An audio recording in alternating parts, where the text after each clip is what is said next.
Welcome to today's 5 minutes reflection. Today is 2nd October 2020 and today is the birthday of our father of nation Mahatma Gandhi. आज 2 अक्टूबर 2020 है और आज महात्मा गांधी जी का जन्म दिवस है. Mohandas Karamchand Gandhi was the one who led the successful non-violent resistance against British rule in India and which eventually gained the country's independence in 1947. Mohandas Karamchand Gandhi वो शख्सियत थी जिन्होंने भारत में ब्रिटिश शासन के खिलाफ सफलतापूर्वक अहिंसक प्रतिरोध का नेतृत्व किया और जिससे कि 1947 में देश को अंग्रेज़ों से आज़ादी प्राप्त हुई. He was born on 2nd October 1869 in Gujarat. Gandhi ji का जन्म 2 अक्टूबर 1869 में गुजरात में हुआ था. He was trained in law and was called to bar in 1891. He moved to South Africa in 1893 to represent an Indian merchant in lawsuit.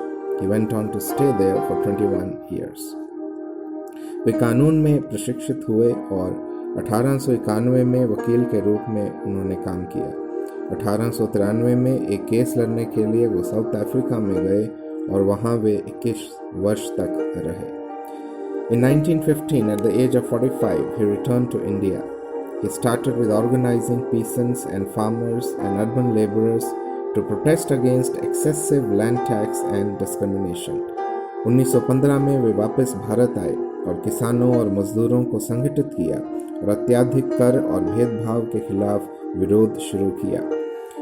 In 1921, he assumed leadership of Indian National Congress and led nationwide campaign for raising poverty, expanding women's rights, ending untouchability and for achieving Swaraj और self rule.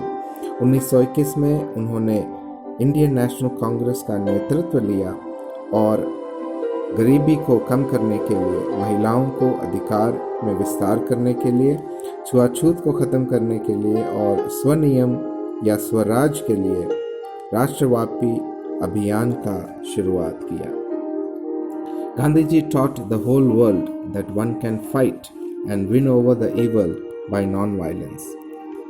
Gandhi ji ने पूरे विश्व को दिखाया कि बुराई के खिलाफ हम अहिंसा के साथ लड़ सकते हैं और विजय प्राप्त कर सकते हैं. बुराई के खिलाफ बुराई से नहीं बल्कि अच्छाई के साथ लड़ना आवश्यक है. Evil should not be fought with evil but with good. Jesus Christ once said in Matthew chapter 5 verses 39, "But I tell you, do not resist an evil person. If anyone slaps you on the right cheek, turn to them the other cheek also."